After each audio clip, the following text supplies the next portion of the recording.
많은 크리스천들이 얘기하는 게 뭐냐면은 자기는 예수님이 재림하실 때 휴거받을 그런 준비가 안 돼 있고, 그래서 지금은 예수님을 따라가지 않고 이렇게 이 세상을 살고 있지만, 이제 예수님이 재림하시고 휴거가 끝나면은, 그래서 그 후에 대환란이 오면은 그때 이제 예수님께 삶을 드리고 그때 구원을 받겠다.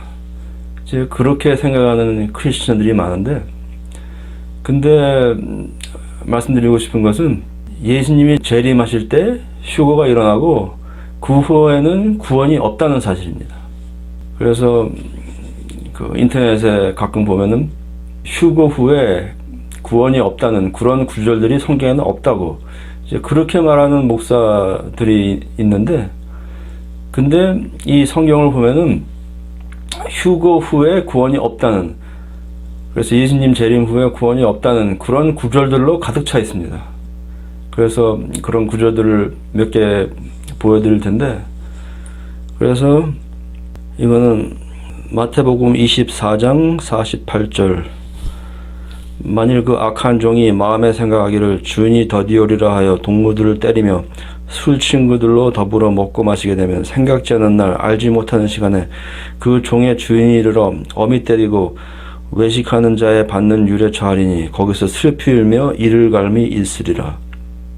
그래서 이런 악한 종이 생각지 않은 날에 이제 예수님이 오신다는 것입니다. 그러면은 그 종이 이제 외식하는 자의 받는 율에 처하리니, 이것은 이제 외식하는 자가 가는 곳이 뭐냐면은 지옥입니다. 그래서 지옥에 가가지고 거기서 슬피 울며 이를 갈미 있으리라. 그래서 지옥에 던져져 가지고 이제 거기서 슬피 울며 이를 가게 된다는 것입니다. 그래서 그것도 있고, 이제 이거는 열 처녀에 관한 구절인데 마태복음 25장 10절부터 13절. 저희가 살아간 동안에 신랑이 오므로 예배하였던 자들은 함께 혼인잔치에 들어가고 문은 닫힌지라. 그 후에 남은 처녀들이 와서 가로되 주여 주여 우리에게 열어주소서. 대답하여 가로되 진실로 너희에게 이르노니 내가 너희를 알지 못하노라 하였느니라. 그런즉 깨어있으라. 너희는 그날과 그 시를 알지 못하느니라.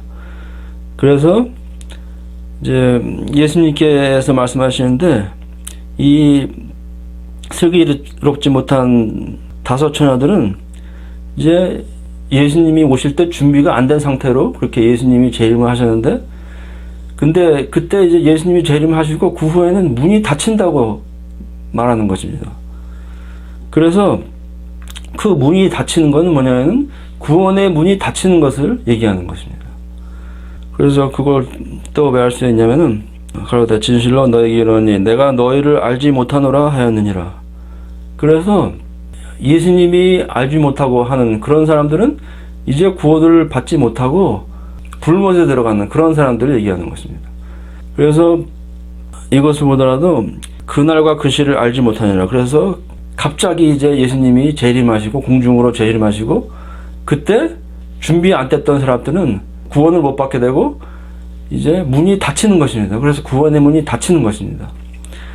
그래서 그걸 또 왜 알 수 있냐면은 이제 마태복음 7장 23절에 보면은 그때 내가 저에게 밝히 말하되 내가 너희를 도무지 알지 못하니 불법을 행하는 자들아 내게서 떠나가려 하리라.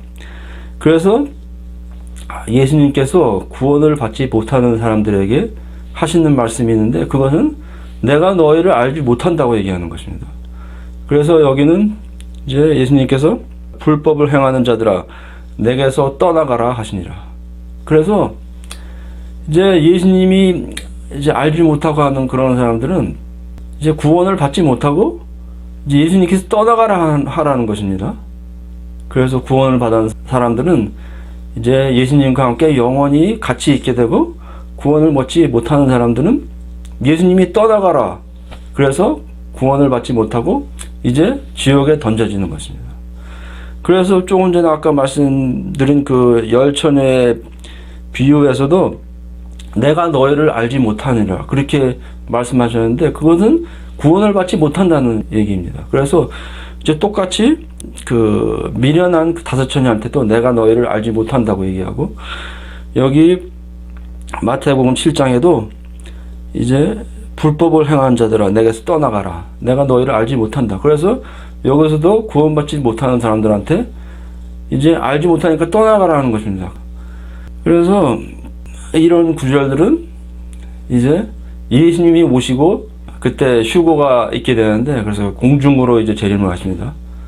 그래서 그때 모든 세상 사람이 보는 가운데 구원받은 사람들이 이제 새처럼 하늘로 날아 올라가가지고 공중으로 재림하신 그 예수님한테 날아가게 됩니다.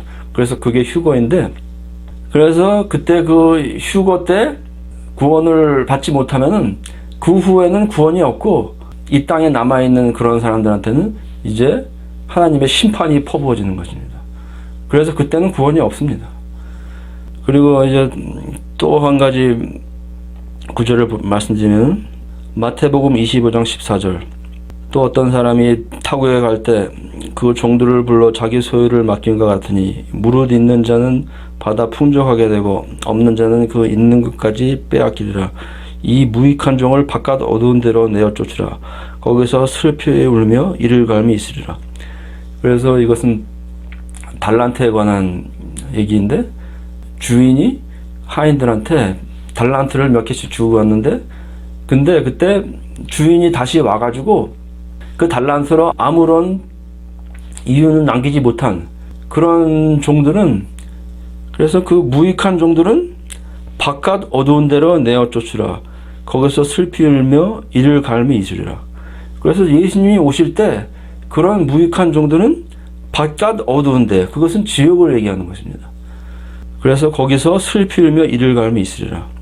그래서 어떤 잘못된 종교 지도자들이 이 바깥 어두운 데는 대환란을 얘기한다고 그렇게 말하는데 이것은 바깥 어두운 데는 대환란이 아니고 지옥을 얘기하는 것입니다.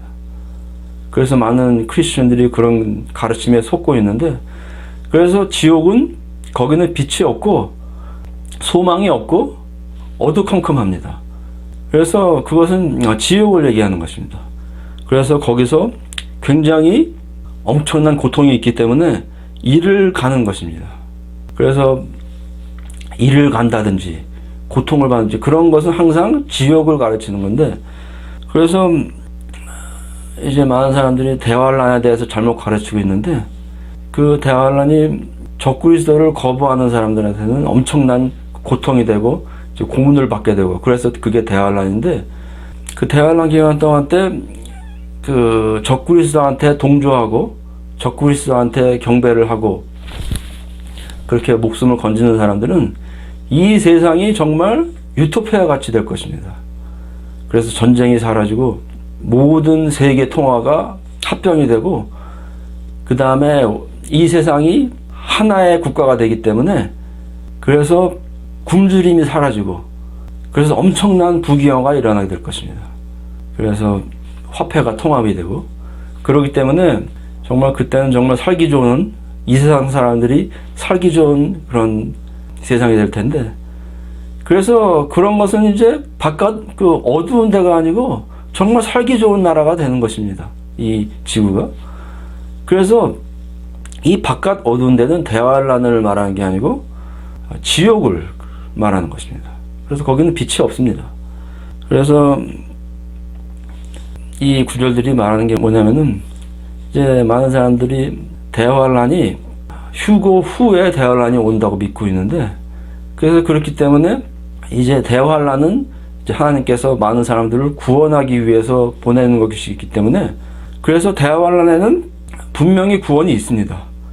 근데 대환란이 그 휴거 후에 온다고 생각하기 때문에 이제 재림하시고 휴거 후에 대환란 때 내가 구원을 받아야 되겠다. 그렇게 이제 생각을 하는 건데 근데 한 가지 또 여러분께 보여드리고 싶은 것은 제가 지금 말씀드린 이 재림에 관한 구절들이 환란 후에 재림이 하시고 그때 휴거가 있다는 것을 말하고 있습니다. 그래서 만약에 재림 후에 대환란이 있다면은 그러면은 그 재림에 관한 구절들이 구원이 없다는 그런 사실을 말하지 말아야 되는 건데 지금 이 구절들은 그 재림 후에 그래서 휴거 후에 구원이 없다고 말하기 때문에 그래서 만약에 대환란이 재림 후에 있다면은 그 대환란 때 많은 사람들이 구원을 받아야 되는데 이 구절들은 재림 후에는 구원이 없다고 얘기하는 거니까, 그래서 이 구절들이 대환란이 재림 전에 있다는 것을 이 구절들이 말하는 것입니다. 왜냐면은 이 구절들이 재림 후에 구원이 없다고 그렇게 이 구절들이 얘기하고 있기 때문에. 그래서 이제 재림 전에 대환란이 있고, 그래서 재림하고 그때 휴거 후에는 구원이 없습니다. 그래서 많은 사람들이 이제 재림 후에 휴거당하지 못하면은 그때 이제 예수님께 삶을 드리고 구원을 받겠다고 생각하고 있는데, 그리고 또 그렇게 생각하면은 한 가지 굉장히 위험한 게 뭐냐면은, 그렇게 미루고 있다가 그런 사람들은 이제 거의 이제 대환란에 들어가게 지금 셋업이 되어 있는데, 이제 대환란에 딱 들어가게 되면 그때는 구원을 받기가 더욱더 힘듭니다. 왜냐면은 이제 대환란이 오면은 그러면 엄청난 고문 앞에서도 이제 예수님께 헌신, 그것을 지키고, 그래서 그 고문을 무릅쓰고 이제 예수님께 순종해야 되는 것입니다. 그래서 이 지금 살기 좋고 아무런 제약이 없는 이런 세상에서도 이제 예수님을 따라가기를 주저하고 있는데, 근데 그렇게 막 엄청난 고문을 감수하는 그런 상황에서 지금보다 1000만 배 더 어려운 그런 상황에서 어떻게 예수님께 순종을 하고 구원을 받으려고 생각을 하십니까? 그래서 일단 대환란에 들어가면은 정말 그때는 정말 구원받기가 힘들어지는 그런 상황이 되는 건데, 그래서 이제 대환란이 오기 전에, 그래서 지금 이때 이제 헌신을 하고 구원을 받아야 되는 것입니다. 그래서 많은 크리스천들이 재림에 관해서 그렇게 급하지가 않고, 왜냐하면 재림 후에 나는 그때 이제 예수님께 헌신하고 구원을 받는다고 생각하기 때문에 지금은 이제 이 세상을 즐기면서 사는 것입니다. 그래서 그렇게 생각하시는 크리스천들이 많기 때문에 오늘은 이제 재림하시고 그때 휴거 후에는 구원이 없다는 그런 사실을 말씀드리기 위해서 비디오를 만들었는데, 그래서 오늘 보여드린 그 구절들이 밝히 말하는 대로 이제 재림 후에는 이제 구원이 없다는 사실을 바로 깨달으시고, 그래서 재림 그리고 대환란 전에 예수님께 헌신을 하시고 예수님을 따라가시고 이제 거룩함을 이루고, 그래서 구원을 받으시고, 그래서 예수님이 재림에 하시기 전까지 그렇게 막 구원을 미루지 마시기를 예수님의 이름으로 축복합니다.